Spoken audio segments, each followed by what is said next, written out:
Podcast. Com Elviro Rebouças. Bom dia aos telespectadores da TCM, aos dirigentes da FCDL e de todas as CDLs do Rio Grande do Norte e do Brasil. Esse é o nosso podcast número 70, 70º, dia 3 de agosto de 2022, dia de Santa Lídia, ela que viveu no século 3 e 4 depois de Cristo, na região da Grécia, era vendedora de púrpura e depois transformou-se em santa da Igreja Católica. Santa Lídia, 3 de agosto, é a santa do dia. As notícias de economia.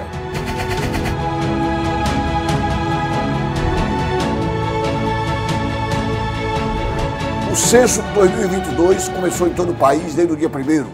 Programado para acontecer em 2020, o levantamento foi adiado por causa da pandemia da Covid-19. Em 2021, sofreu novo adiamento por falta de orçamento. A população brasileira começou a ser recontada de forma detalhada nesta segunda-feira. Foi dado início à coleta domiciliar do Censo Demográfico 2022, realizado pelo Instituto Brasileiro de Geografia e Estatística, IBGE. Até o início de novembro, mais de 183 mil recenseadores devidamente identificados estarão nas ruas de todos os 5.570 municípios brasileiros à procura de dados, entrevistando morador por morador em cada domicílio.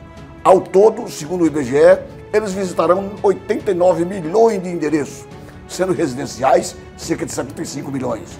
Não deixaremos ninguém para trás, mas para isso contamos muito com o apoio da cidadã e do cidadão brasileiro, declarou o presidente do IBGE, Eduardo Rios Neto. A solenidade de lançamento do Censo 2022 foi realizada nesta segunda-feira no Museu do Amanhã, localizado na Praça Mauá, no centro do Rio de Janeiro. De acordo com o diretor de pesquisas do IBGE, Simar Azeredo, os primeiros questionários foram respondidos ainda na madrugada no interior de São Paulo. O primeiro em Limeira e o segundo em São José dos Pinhais. A pesquisa nacional é realizada a cada 10 anos e, com base nesse cronograma, deveria ter sido feita em 2020. O censo foi adiado inicialmente em razões da pandemia. Calcula-se que o Brasil tem hoje cerca de 215 milhões de habitantes.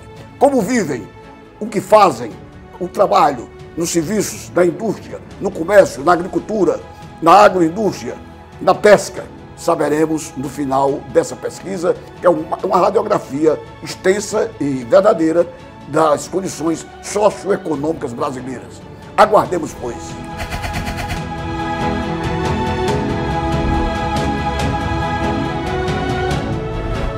O sinal de telefonia 5G já está ativado em São Paulo, desde quinta-feira, experimentalmente, e desde ontem, oficialmente, que a Anatel já liberou na capital paulista a quinta cidade do país a contar com 5G puro, que tem maior velocidade, previsão e que esse sinal seja ativado nas demais capitais. A Agência Nacional de Telecomunicações, a Anatel, vai liberar a partir de quinta-feira, dia 4, a ativação em outras cidades do país. A capital paulista informou que está capacitada em toda a sua abrangência a captar o sinal 5G, que é o que existe mais moderno de telefonia e de internet em todo o mundo. Assim, o Brasil fala melhor com o Brasil. Já em Brasília foi instalado em outras cidades. Em João Pessoa está previsto, João Pessoa aqui da Paraíba, está previsto para setembro, como também em Belo Horizonte e também em Porto Alegre. Brevemente, o Rio Grande do Norte também nós teremos o 5G. E a Anatel cuida no sentido de, em todo o Brasil, que tem território continental, espraiar esse novo modelo de comunicação, que é o que existe mais moderno do mundo. Tanto a Claro, como a TIM, como a Vivo, podem oferecer os serviços aos seus clientes. Para a Anatel dar autorização, é necessário que o siga antenado, entidade criada pelas operadoras, vencedoras da faixa 3.5 GHz do leilão de telefonia móvel. É um avanço.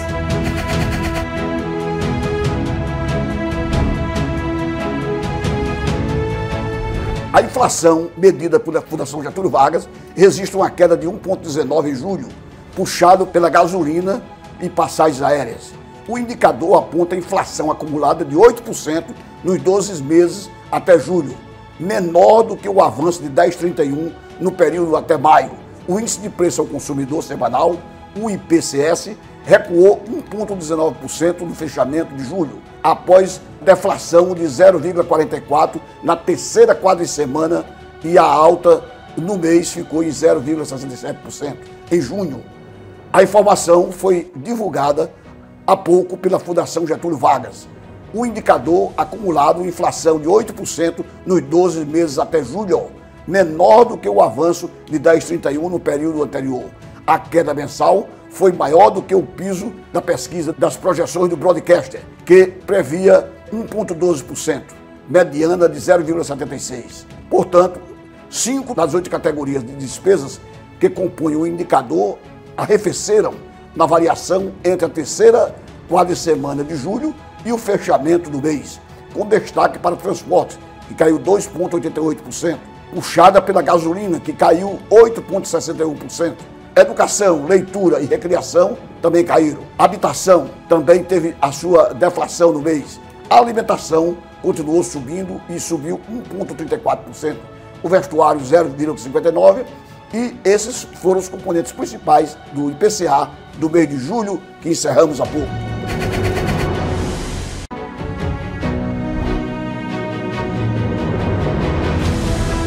A produção de carne bovina no Brasil deve cair ao menor nível em mais de 20 anos. Segundo projeção da Conab, o país deve produzir 8.115.000 toneladas em 2022. A produção de carne bovina no Brasil deverá terminar 2022 com 8.115.000 toneladas, equivalente à carcaça, o menor patamar em mais de 20 anos, enquanto as exportações devem avançar para novo recorde, de acordo com projeções da Conab, que é a Companhia Nacional de Abastecimento. A produção de carne bovina tende a manter o comportamento de redução na oferta, uma vez que a demanda no mercado interno está desaquecida. Também, quando o preço do boi gordo voltará a subir, é a grande pergunta. A disponibilidade de carne bovina per capita deve ficar em torno de 25 quilos por habitante ano, a menor numa série histórica de 20 anos. A oferta per capita chegou a atingir 42 quilos habitante ano. O mercado interno deve abocanhar cerca de 65% da produção de carne nacional, enquanto que 35% serão exportados, principalmente com a demanda para a China, que no primeiro semestre deste ano elevou as suas compras do produto no comércio brasileiro. O Brasil, maior exportador global de carne bovina, é sede de gigantes do setor, como JBS, Marfrig, Minerva. Conforme dados da Conab, a exportação de carne bovina pelo Brasil deve passar de 2.800.000 toneladas este ano, o que é um ponto positivo para a economia nacional, que compensa a defasagem com o consumo interno.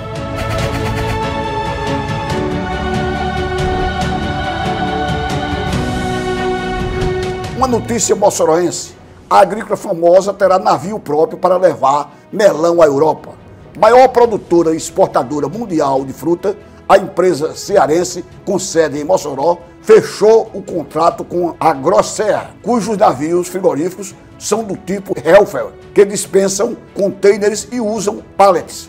No próximo dia 25, a Agrícola Famosa, comandada em Mossoró por Luiz Roberto Baldonado e Carlos Porro, maior produtora e exportadora mundial de melão e melancia, começará a colher sua safra do ano 2022-2023. Essa colheita prosseguirá até fevereiro do próximo ano.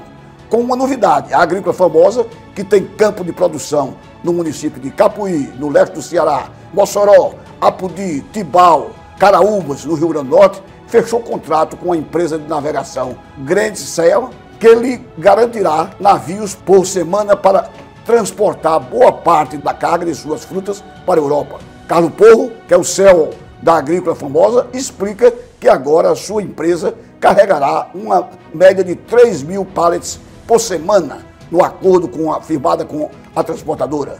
Mas a empresa seguirá carregando mais de 250 containers por semana através da CMA-CGM, grande empresa francesa de navegação. Carlos Porro diz ainda que os franceses prestam à Agrícola Famosa um serviço de muita boa qualidade.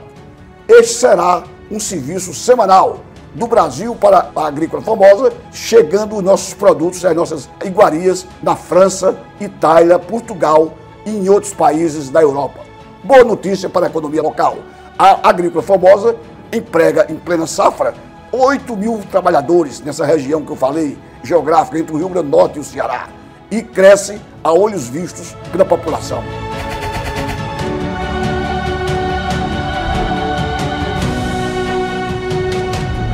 O governo federal incluiu mais 2.200.000 famílias no Auxílio Brasil e a Caixa Econômica Federal libera a consulta. O Auxílio Gás será de R$ 110 mensais.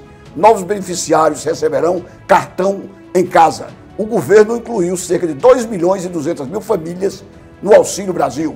Veja aí, meu caro telespectador, que 2.200.000 famílias, colocando 4 pessoas por cada família, nós temos praticamente 9 milhões de brasileiros que passam a ser assistidos no Auxílio Brasil, segundo informou a própria Caixa Econômica Federal. Entre o dia 9 e 22 de agosto, o benefício será de R$ 600, pago pela Caixa Econômica, a mais de 20 milhões de famílias cadastradas. Até dezembro, a parcela mínima do programa, que substituiu o Bolsa Família, passou de R$ 400 para R$ 600. Os valores do benefício, pago em agosto, já podem ser consultados nos aplicativos da Caixa Econômica Federal e do Auxílio Brasil. Neste mês, o pagamento do benefício foi antecipado, mês de agosto, e começará a ser depositado a partir do dia 9, conforme o número do final do NIS, que é o seu número de identidade do Programa Social. Famílias incluídas receberão um novo cartão do Auxílio Brasil. A Caixa Econômica Federal tem dados disponíveis, quer pela internet, quer nas suas agências, em todo o território nacional.